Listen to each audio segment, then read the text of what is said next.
Ini kemarin udah dikerjakan ya.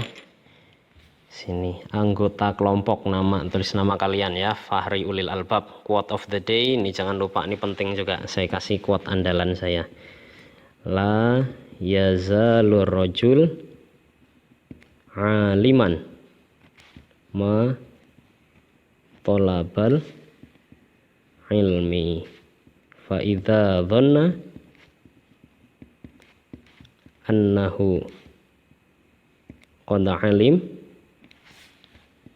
faqad jahil.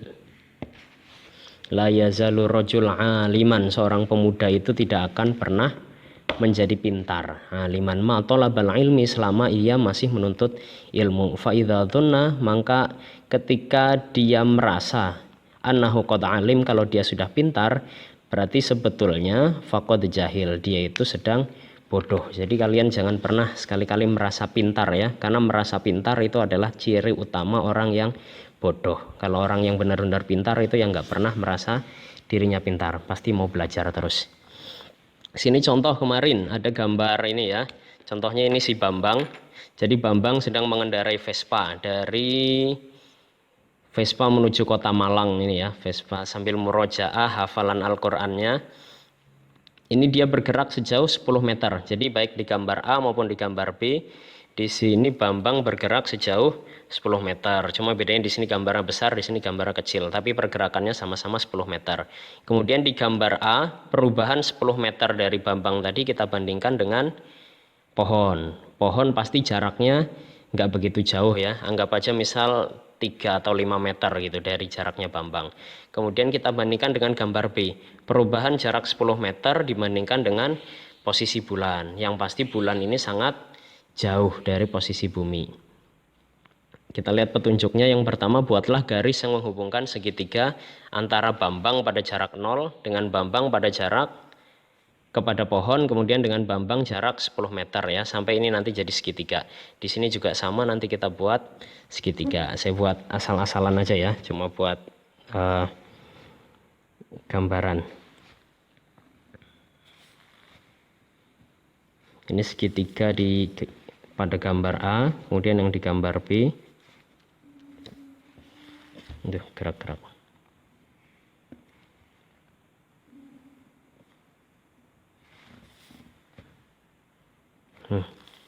Sudah jadi ada dua segitiga di gambar A dengan gambar B. Kemudian yang diminta di soal nomor 3, bandingkan sudut yang terbentuk pada objek pohon dan bulan. Jadi sudut yang terbentuk pada pohon dan sudut yang terbentuk pada bulan pada gambar A dengan B ya. Apa bedanya sudut A dengan sudut B? Misal di sini alfa. Alfa yang terbentuk pada pohon ya, di sini theta. Lebih besar mana? Sudutnya antara alfa dengan theta. Besar alfa, berarti alfa. Oh, sini beta aja ya. Alfa lebih besar daripada beta. Nah, dampaknya nanti gimana? Nah, kalau sudut alfa lebih besar daripada beta, ternyata ini berpengaruh dengan kenampakannya nanti. Untuk objek yang dekat, otomatis sudutnya besar. Untuk objek yang jauh, sudutnya lebih kecil gitu. Nah, jadi di sini kita bisa ngambil kesimpulan jarak suatu objek berbanding titik-titik dengan sudut yang terbentuk. Tadi gimana? Kalau dekat sudutnya besar, kalau jauh sudutnya kecil, berarti berbanding terbalik. Jadi jarak suatu objek itu berbanding terbalik dengan sudut yang terbentuk akibat perubahan posisi pengamat. Artinya semakin titik-titik jarak objek, semakin titik-titik sudut yang terbentuk. Sehingga objek yang posisinya lebih titik-titik akan mengalami perubahan sudut yang lebih titik-titik dibanding dengan objek yang posisinya dekat. Oh, di sini ada posisinya dekat berarti ya. Sehingga objek berarti di D ini posisinya lebih jauh. Kalau objek yang lebih jauh akan mengalami perubahan sudut yang lebih kecil dibanding dengan objek yang posisinya dekat. Terus yang di atas artinya, oh ini bisa diisi apa aja ya, bolak-balik. Artinya semakin jauh, misalnya semakin jauh jarak objek maka semakin kecil sudut yang terbentuk, sehingga objek yang posisinya lebih jauh akan mengalami perubahan sudut yang lebih kecil dibanding dengan objek yang posisinya dekat. Sebaliknya, objek yang posisinya lebih dekat akan mengalami perubahan sudut yang lebih besar, seperti di pohon tadi ya. Objek karena jaraknya dekat, sudut yang terbentuk besar, tapi ketika jaraknya sangat jauh, sudut yang terbentuk semakin kecil. Semakin objek ini jauh, berarti nanti sudutnya semakin kecil lagi sampai sangat kecil sekali gitu. Nah, sekarang di sini akibat revolusi bumi, bintang berubah posisi dan kembali lagi ke posisi semula setelah 1 tahun tadi ya. Jadi ini bukan pergerakan yang akibat rotasi bumi tadi, tapi pergerakan akibat revolusi. Jadi karena revolusi ini nanti posisi bintang juga akan berubah gitu. Setelah 1 tahun nanti dia akan kembali ke posisi awalnya.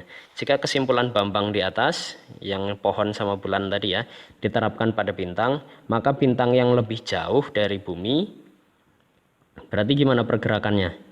Bintang yang lebih jauh berarti akan mengalami pergerakan,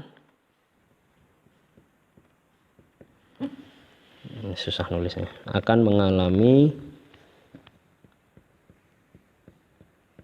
pergerakan yang lebih kecil atau sedikit ya.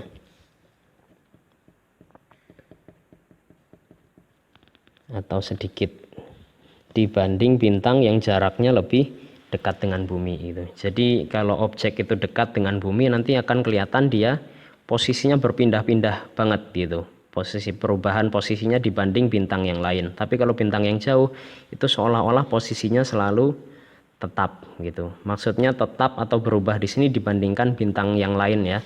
Nanti ada bintang backgroundnya gitu, bintang dasaran. Ada bintang yang tidak bergerak, itu kita jadikan background, misalnya kayak gini.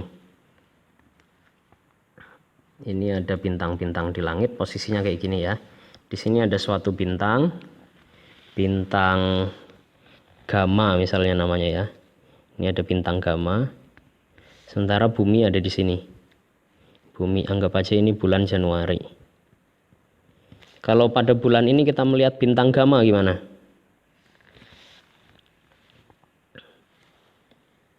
Ya, nanti ketika kita lihat bintang Gamma, yang kelihatan nanti backgroundnya bintang Gamma apa?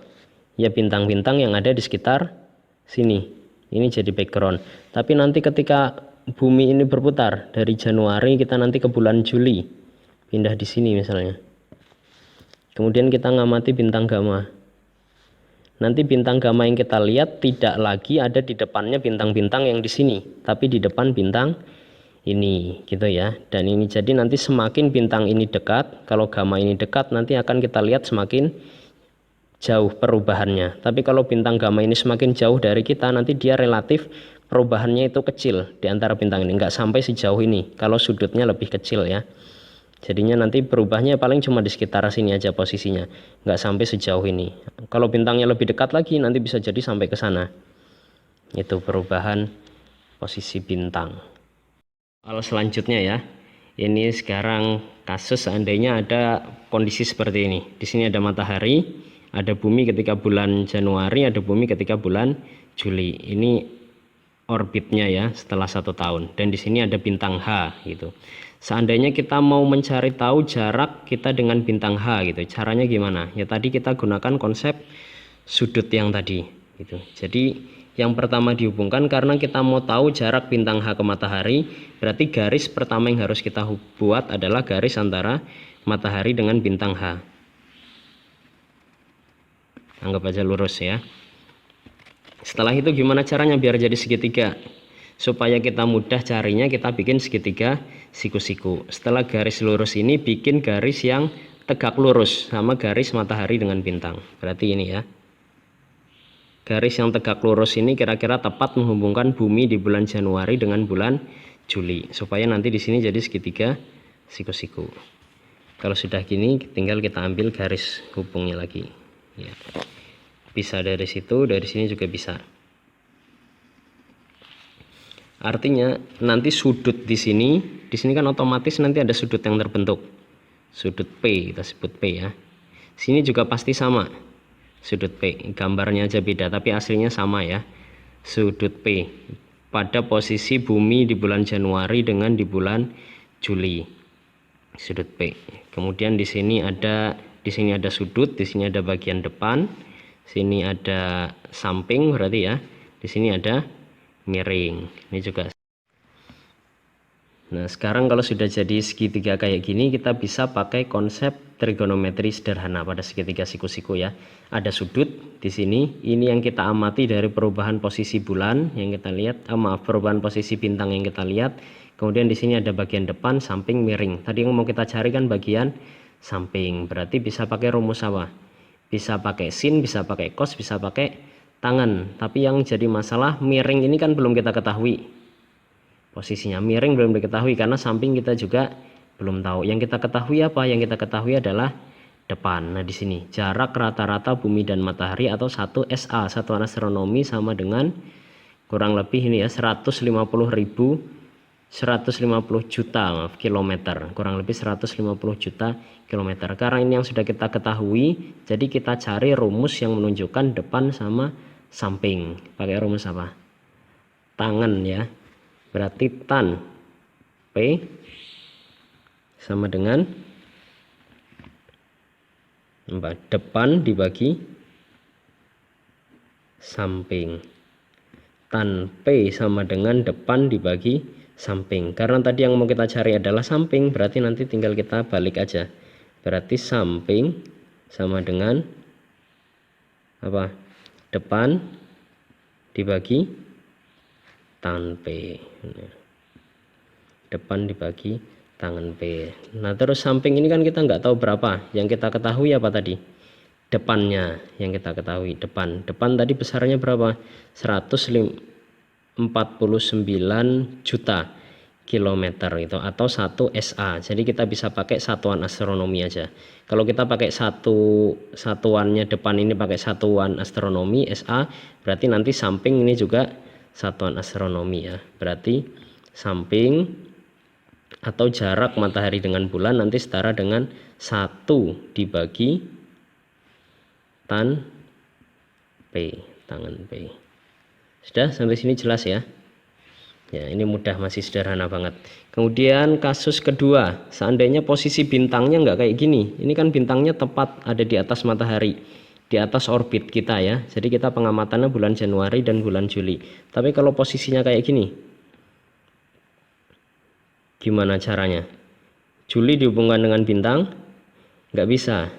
Januari hubungkan ke sini juga? Ya bisa sebetulnya, tapi nanti segitiga yang terbentuk jadinya segitiga sembarang, nggak bisa segitiga siku-siku. Artinya rumus yang ini nanti nggak bisa kita pakai lagi. Berarti caranya kita harus cari posisi bumi ketika membentuk segitiga siku-siku. Caranya seperti tadi. Yang pertama dihubungkan garis dari titik matahari ke titik bintang N sekarang ya.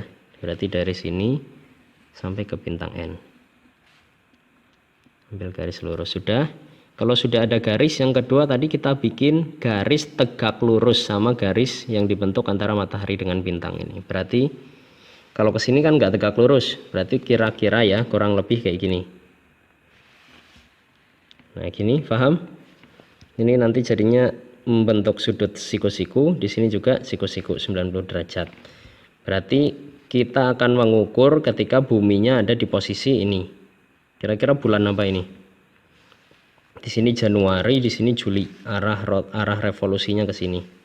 Berarti karena ini setengah tahun ya, berarti 6 bulan. Berarti di sini ada 6 posisi. 1 2 3 1 2 3 4 5 6 gitu. Berarti kira-kira ini bulan apa? Januari, Februari, Maret, April, Mei, Juni, Juli. Kira-kira sekitar kisaran bulan April di sini ya. Boleh. Jadi ketika bulan April kita lihat segitiga yang terbentuk di sini. Nah, nanti sudut yang terbentuk berapa P-nya? Bisa seperti tadi. Ini jadi miring, di sini jadi depan, di sini jadi samping. Kita mau cari jaraknya bintang ke matahari, berarti nanti yang dicari samping. Caranya sama, tangan P sama dengan depan dibagi samping. Berarti samping sama dengan depan dibagi tangan P. Sekarang depannya ini kan jarak matahari dengan bumi, jarak rata-rata tadi kita bisa pakai satu satuan astronomi, 1 SA. Berarti jarak samping ini sama dengan depan 1 satuan astronomi dibagi tangan P. Oke, yang terakhir. Nah, sekarang posisinya lebih unik lagi. Jadi ini bukan lagi di atas orbit tapi persis ada di samping kita. Kalau kita bentuk segitiganya dari bumi di bulan Januari, ini nggak bisa jadi segitiga karena nanti cuma jadi garis lurus. Berarti harusnya di bulan apa? Di tengah-tengah sini ya. Iya. Kenapa di situ? Caranya sama. Tadi pertama kita bikin garis lurus antara bintang dengan matahari. Setelah itu bikin garis yang tegak lurus dengan garis yang ini, supaya jadi segitiga siku-siku. Nah, kalau sudah jadi segitiga siku-siku, kita ambil garis yang miringnya. Jadi ketika bumi ada di posisi ini, baru kita bisa ngambil sudutnya ketika bumi ada di posisi ini. Nanti dicari P di sini sudutnya berapa, berdasarkan pengamatan ya. Sudah, caranya sama. Di sini berarti jadi samping, yang di sini jadi bagian depan, di sini jadi bagian miring. Kalau mau menggunakan rumus tangan sama seperti tadi, tan P sama dengan depan dibagi samping, berarti samping sama dengan depan dibagi tangan P. Depannya berapa? Tadi depannya kan di sebelah ini ya, jarak bumi dengan matahari. Jarak bumi dengan matahari itu tadi yang ada di sini. Jarak bumi matahari 1 SA, 1 SA, kita pakai SA aja, sama dengan 1 per tangan P. Gitu. Sudah, sampai sini mudah ya. Di sini ada informasi tambahan sedikit. 1 parsek, paralaks second adalah jarak bintang yang memiliki sudut paralaks 1 detik busur. Nanti saya jelasin setelah ini. 1 detik busur itu setara dengan 1 per 3600 derajat. Jarak 1 parsek setara dengan 3,26 tahun cahaya dan 206.265 SA satuan astronomi. Kita lanjutkan pembahasannya ke gambar ini ya. Jadi ini yang ada di modul kalian kemarin yang sudah kalian fotokopi ya. Di sini ada posisi matahari, kemudian di sini ada bumi ketika bulan Juli dan bumi ketika bulan Januari dibandingkan suatu bintang. Nah, di sini perhatikan, di sini ada bintangnya di sini ya, bintang yang kita amati. Misalnya kasih nama bintang apa ini? Bintang Gamma misalnya. Gamma, bintang Gamma. Bintang Gamma kita amati ya. Ketika kita ngamatinya bulan Juli. Ini bulan Juli kita amati bintang Gamma. Bintang Gamma nanti akan kelihatan di belakang bintang-bintang ini. Ini yang kecil-kecil ini ada yang disebut background star. Maksudnya background apa? Stars, bintang, background, latar belakang. Jadi ada bintang-bintang yang menjadi latar belakang. Maksudnya bintang background ini berarti bintang yang enggak bergerak. Misal aja ini saya kasih nama bintang A, B, C, D, E, F, G. Ini ya. Ada bintang A sampai G. Di sini ada beberapa bintang, kemudian ini bintang yang sedang kita amati, bintang Gamma. Ketika kita di bulan Januari, kita mengamati bintang Gamma. Backgroundnya nanti bintang ini. Dia seolah-olah ada di depannya bintang A, bintang B dengan bintang C. Tapi ketika bumi sudah berevolusi, bumi nanti berputar sampai bulan Juli. Ketika bulan Juli kita mengamati bintang Gamma juga yang sama. Nanti pasti bintang Gamma ini tidak akan kelihatan di depannya ABC lagi, backgroundnya sudah berubah. Nanti bintang Gamma ketika kita mengamati bulan Juli, bintang Gamma akan kelihatan di depannya bintang D, E, F, G gitu. Artinya dalam 6 bulan ini ya, dalam 6 bulan ini nanti posisinya bintang ini akan berubah dari di depannya bintang A nanti seolah-olah ke bintang G. Selanjutnya seiring bumi nanti berevolusi lagi kembali ke bulan Januari, ini bintang ini nanti akan kembali lagi ke posisi awalnya. Jadi akan bergerak terus di sini. Nah, pergerakannya bintang ini kan nanti membentuk suatu pola gitu ya. Dari pola ini nanti bisa kita lihat perubahan sudutnya. Sudutnya itu yang nanti bisa kita pakai di sini, sama dengan di sini ya. Sudutnya, sudut P di sini dalam detik busur. Nah, sudut ini yang disebut dengan paralaks, angle sudut paralaks. Satuannya dalam detik busur ini ya.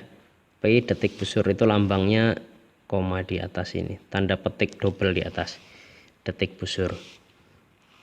1 detik busur itu seberapa? Jadi seandainya ada lingkaran, satu lingkaran berarti 2pi ya, yang disebut 1 detik busur. 1 detik berarti 1 detik itu berapa?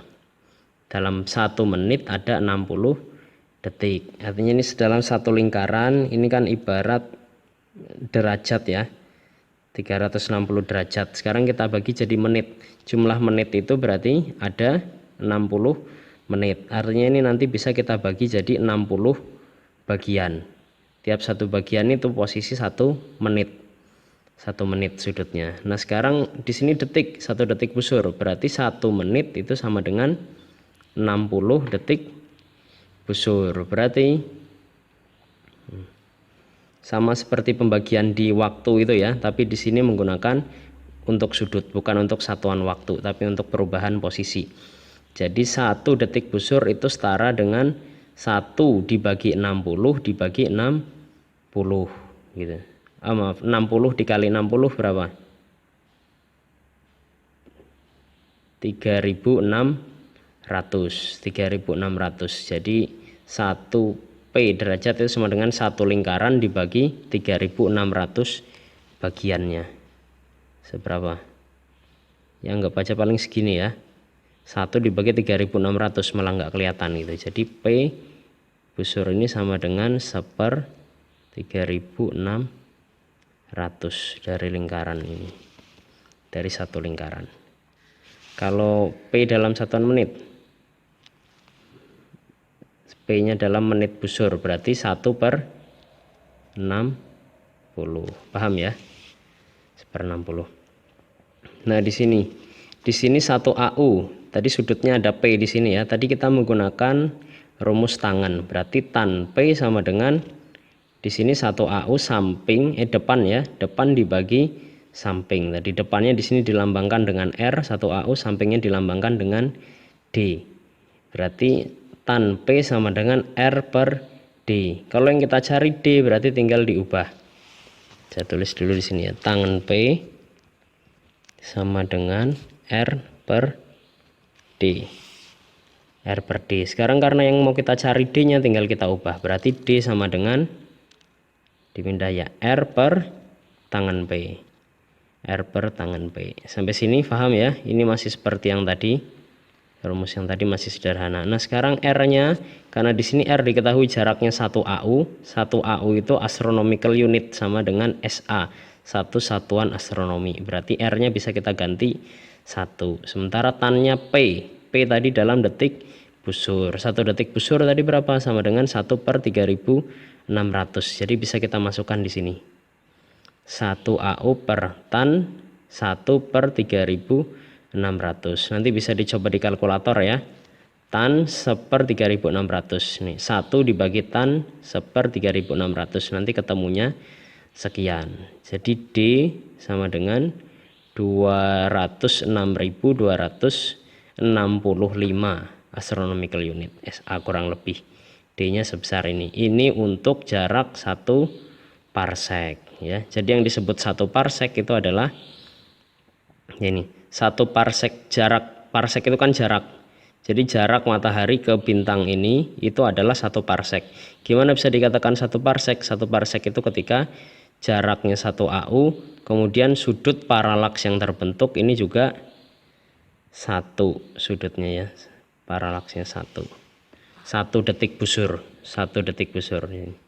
1 detik busur atau setara 1/3600 gitu. 1 detik busur dengan jarak 1 AU. Berarti nanti jaraknya di sini 1 parsek.